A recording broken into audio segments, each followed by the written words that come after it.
There is good news and there is bad news today. Which do you want first? Let's do the bad news first. It was only about 6 months ago, feels like a lifetime, but it was only about 6 months ago that Donald Trump announced who he was going to run with for this past election. It was about 6 months ago that we got JD Vance announced as Trump's vice presidential running mate.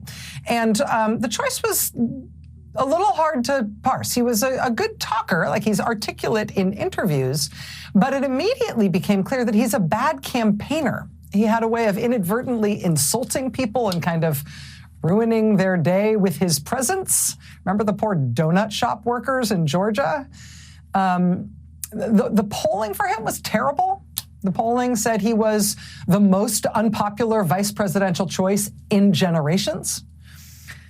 His record as a public official, or even just his record kind of as an adult, was hard to explain. For most of his adult life, he had been basically a protege, realistically more like an intern, for years and years and years, for one very eccentric, very right-wing, German-born tech billionaire.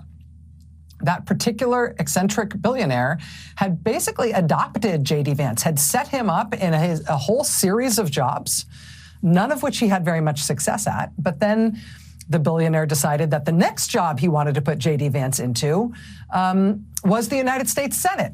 And so he essentially bought a Senate campaign for him. He made the largest single political donation ever made to a U.S. Senate candidate in American history. And he effectively ran his campaign. And that is how JD Vance was effectively given the only job he ever had in politics before he then immediately became vice president of the United States. And, you know, at that point, when he was chosen to be Trump's running mate, you could basically not see him for all the red flags around him. You couldn't make him out amid all the red flags. I mean, the billionaire who gave him all of his jobs and installed him in the U.S. Senate, and who then reportedly told Trump to put him on the ticket with him as his vice presidential running mate, that billionaire himself is on the record saying he does not believe in democracy. He does not believe that women should have the right to vote in America. He once spent a small chunk of his huge fortune trying to get people to move onto floating sea colonies made from shipping containers, because that would be a better way to live than living in countries, because countries are so terrible and so is democracy, right? So that's the political project of the guy whose other political project was putting JD Vance in at the top of the U.S. government. So red flag. Also, for someone who had never actually done anything as an elected public servant, there was also a big red flag, at least there was for me, about the way JD Vance talked about why he wanted to be in politics, why he wanted to be in charge, what he wanted to do with power. Republicans, conservatives, we're still terrified of wielding power, of actually doing the job that the people sent us here to do. We've got to get comfortable with wielding power. If you're not recognizing in this moment how crazy things have gotten and how outside the box we need to think, then I think you're ultimately not really serious about taking back the country. And yeah, look, I agree. We are in a late Republican period. If we're going to push back against it, we have to get pretty wild and pretty far out there and go in directions that a lot of conservatives right now are uncomfortable with. Indeed. I got to say, among some of my circle, the phrase extra constitutional has come up quite a bit. We do need to take a much more aggressive stance, a much more muscular stance. We're going to have to, become a little bit more robust in our behavior. Yeah, that's exactly right. Yeah, we're entering into an extra constitutional way. We're going to need to act in an extra constitutional way. We're going to need to wield power in a way that we've never wielded power before. We're going to have to, what does he say? We're going to have to get pretty wild, pretty far out there, go in directions a lot of conservatives aren't comfortable with right now. When he says we're in a late Republican period, he's not talking about the Republican Party. He's talking about we're in a late period of us as a republic. Like the American constitutional republic is ending because it's time for something new. Right? This is how the guy talks. This is how he was auditioning to be chosen as Trump's vice president. Almost the thing that you need to do, step one in the process, is to totally replace like rip out like a tumor the current American leadership class and then reinstall some sense of American, political religion. Rip it out like a tumor. Rip it out like a tumor. He said, whatever it is we've had in this country, rip it out like a tumor. So this is very bad news, right? When JD Vance would do podcast interviews and talk about how the government conservatives should see the government and government should seize the endowments of private universities, with conservatives in control, they should find ways to hurt even private companies that don't support the leader. He said we should rip out the current class of Americans like they're a tumor. Right? When he talked about all these things in these very radical right podcasts, he'd get his interlocutors very excited, these guys who he was talking to. And very frequently, they'd want to know more. They'd try to get him to talk about where it was that he got all these great ideas. How do we, aside from elections, how do we rip out this leadership class? So these institutions are corrupted and rotted to the core. This elite ideology is everywhere and in all the things. What other options do we have besides voting them out, which we're seeing is ineffectual? Yeah. So again, this is like a tough question, but this is maybe the question that confronts us right now, right? So there's this guy, Curtis Yarvin, who's written about some of these things. There's this guy, Curtis Yarvin, who's written about some of these things. Donald Trump had to get rid of his first-term vice president because his first-term vice president wouldn't help with his effort to overthrow the government and stay in power despite losing an election. And so Trump sicked a violent, angry mob on Capitol Hill, and that angry mob then proceeded to try to hunt down Trump's vice president, screaming that they wanted to kill him, hang Mike Pence. So that didn't go great. He needed a new guy. For the new guy, he picked this rando who had only been in the Senate about 5 minutes, who nobody in the country had really heard of, who had no political skills to speak of, who was deeply unpopular from the first moment he was named, but he was really, really, really, really linked in to an eccentric, very far-right tech billionaire political faction. And the political guru of that political faction, the guy who inspires all of their political goals, is this one guy. There's this guy, Curtis Yarvin, who's written about some of these things. Knowing chuckle from the podcast interviewer. Oh, yeah, Curtis Yarvin. This guy, Curtis Yarvin, that's who JD Vance cites as the guy who's been doing the big thinking about this stuff. You tell me if that explains what we are living through right now, today, in the news, because here is Curtis Yarvin. Why has no one ever suggested, let's just get rid of this thing? You have a government in Washington. You're either for it or against it. But what is a government? A government is just a corporation which owns the country.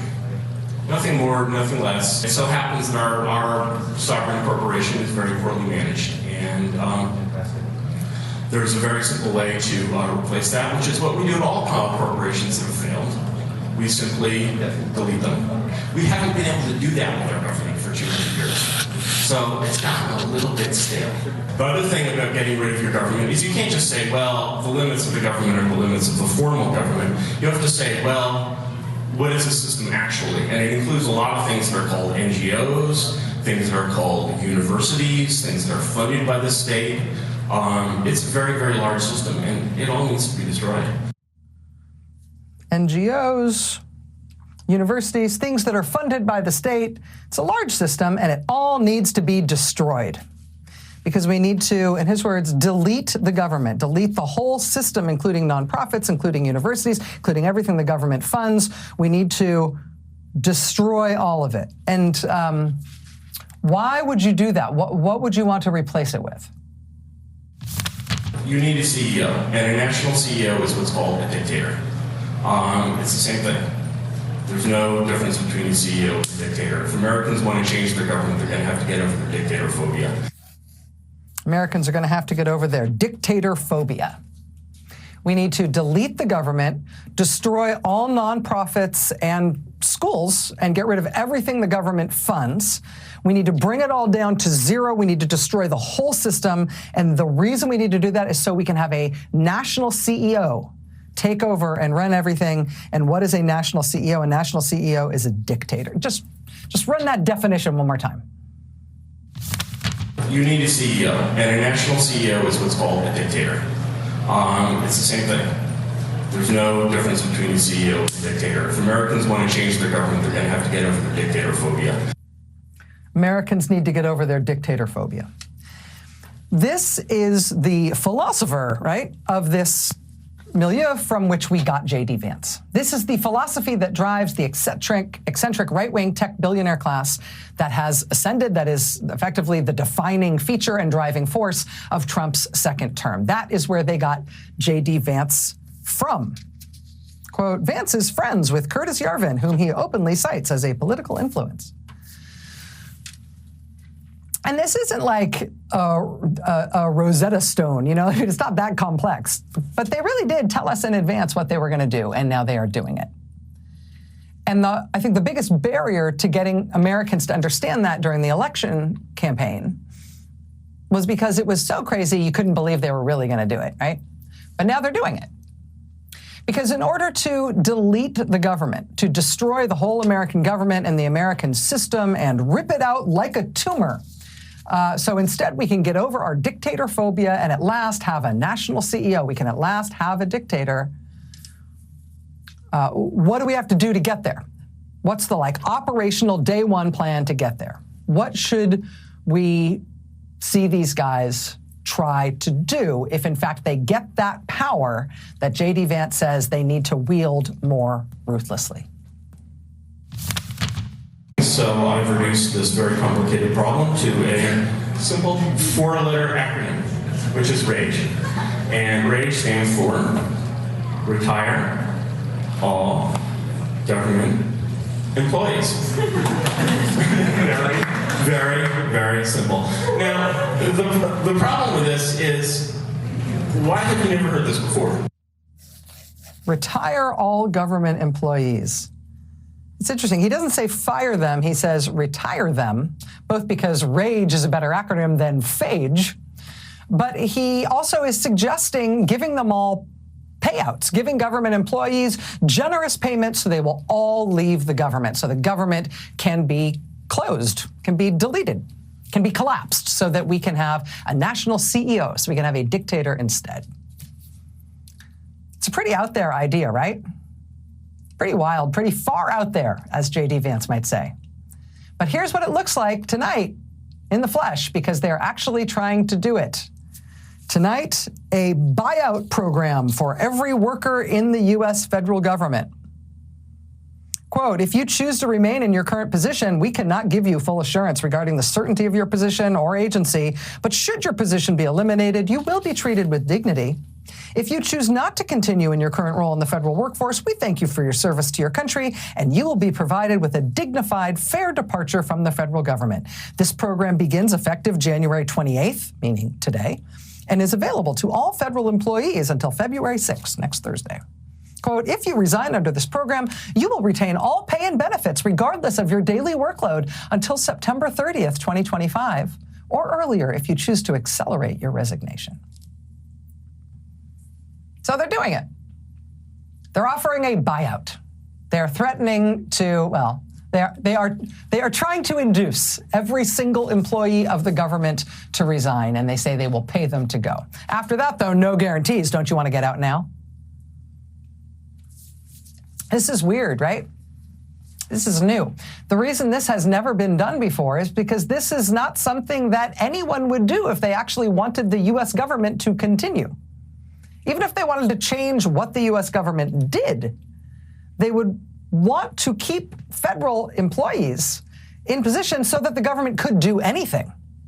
The idea of retiring all government employees, every employee of the federal government, this is an idea that comes from one weird place. It comes from the very weird, eccentric right-wing tech billionaire world, where in their eyes, this is the end of the American Republic, and thank God, because this lousy democracy thing has been holding us back, and what we really need is a CEO, a national CEO. What is it they call it again?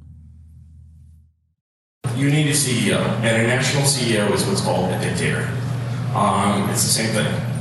There's no difference between a CEO and a dictator. If Americans want to change their government, they're going to have to get over their dictator phobia. What other options do we have besides voting them out, which we're seeing is ineffectual?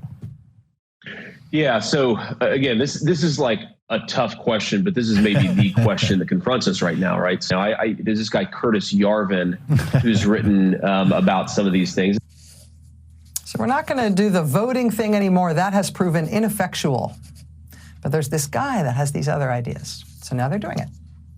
Retire all government employees. On the same day they rolled that out, today they also caused chaos across all 50 states of this country by just announcing that they were stopping all the things the government does, all the things the government funds.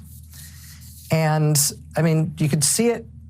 The effects of this ripple out across the country. Columbus, Ohio, Columbus Dispatch. Millions in funding at risk as Columbus nonprofits scramble to deal with Trump pause.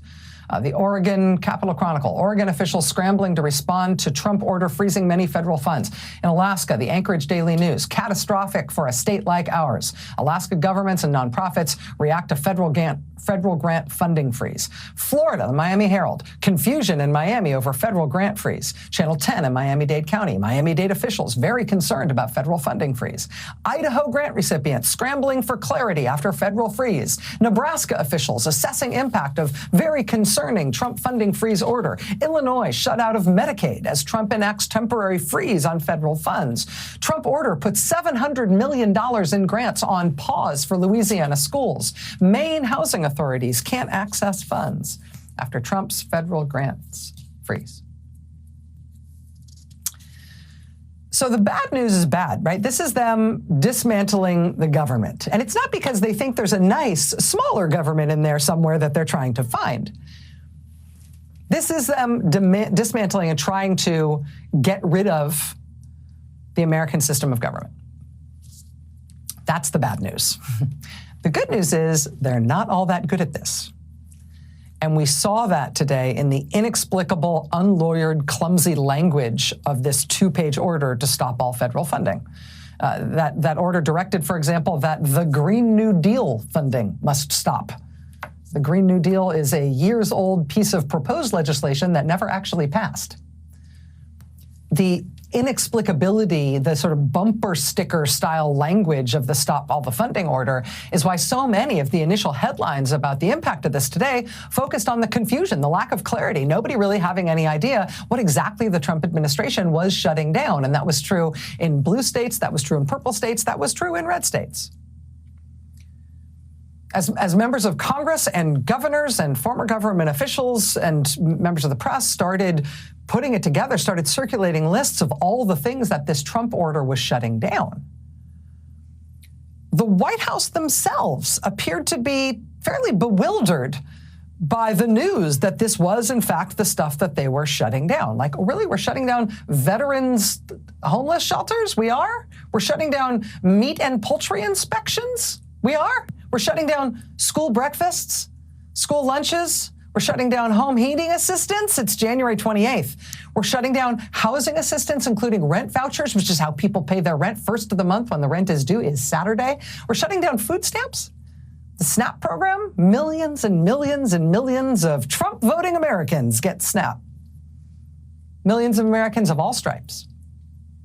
The WIC program, that's food specifically for pregnant and postpartum women and their infants. Childcare, Head Start, suicide hotlines, child abuse investigations, supporting law enforcement, rape crisis centers. Medicaid, which is health insurance for millions of Americans, including especially disabled people, old people, and, oh, by the way, it covers 40% of all births in America. And this isn't stuff that they were like proposing to not reauthorize or like asking Congress to cut. They said that money was cut off as of today. And after the Trump White House started to realize that those were all the things they had just shut down, there was a hue and cry and a huge pushback all over the country. And what happened? The Trump White House backed down and tried to say that, oh, this wasn't what they had meant to do, that no, Medicaid wasn't being shut off. Where'd you hear that? Yeah, tell that to the states that all day couldn't access any Medicaid payments. Again, after a hue and cry and huge pushback, they changed their mind, or rather changed their explanation and said, oh, no, we didn't mean that. Pell Grants and federally supported student loans, those won't be included. Well, they certainly appeared to be on the list this morning. But then after the hue and cry and the pushback, they tried to say, oh, no, they never were. The White House apparently had no idea what was going to turn off when they flipped that switch today. Shut down the government. By the way, what's the government? Ready, fire, aim. This White House had no idea what the impact was of what they were doing.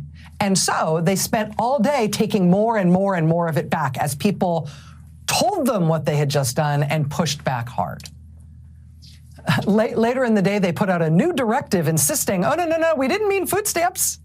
SNAP isn't being stopped. Oh, we didn't mean that. Oh, and neither are funds for small businesses and funds for farmers and Pell Grants and Head Start and rental assistance, quote, and other similar programs. Anything that sounds good that people might get mad about, we didn't mean that. We just meant government, which sucks, right? We didn't mean all the stuff that people use and like and need. The bad news is they are trying to delete the government. They are trying to get rid of all federal employees. Just throwing a brick through the window on everything the government does. Their aims appear to be as bad or worse than anybody predicted or imagined, even after they picked JD Vance. That's the bad news. But the good news is that they're bad at what they're doing, and that there is loud and outraged pushback.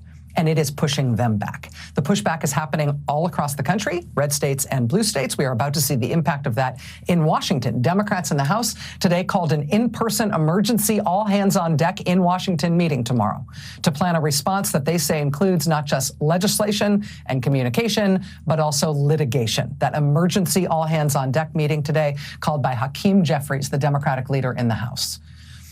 Today, a lawsuit brought by Democracy Forward has blocked the funding freeze already. It is blocked at least until next week. You know the group Indivisible? They've been doing big, impressive organizing meetings all over the country this week.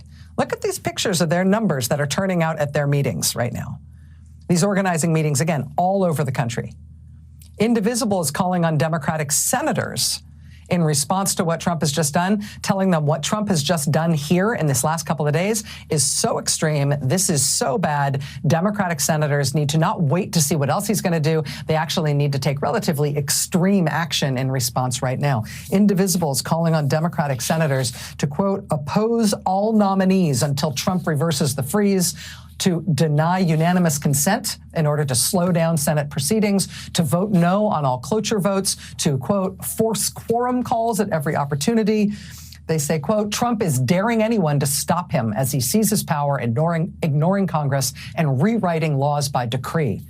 They say, quote, we need Democrats to use every procedural maneuver to grind things to a stop and use every media tool to raise alarm and allow public pressure to build. Quote, shut down the Senate. Shut down the Senate, refuse to allow them to steamroll, and take this fight to every town hall, courtroom, and news outlet. Quote, shut it down. Indivisible tells us tonight that they've had their members calling the Senate, calling Democrats in the Senate all day, making that demand. They told us they are finding senators and their staffers to be very receptive to this message. It is against the law for Trump to have stopped this funding that Congress allocated. He thinks that that law doesn't count and it doesn't matter. So he did it anyway.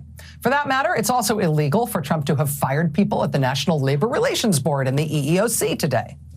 It is illegal for Trump to have fired the inspectors general from all those agencies the way that he did. All of those things are actually contrary to law. But in this administration, what are they trying to do? Delete the government and install a national CEO, aka dictator. So him acting in ways that are contrary to law, they see that as a feature, not a bug, right? They want to demonstrate that he does not have to follow the law. Because after all, we are deleting the US government and replacing it with something else. Right? That is what they are offering. They think we're going to get over our dictator phobia and go along with it. Turns out we're not going along with it.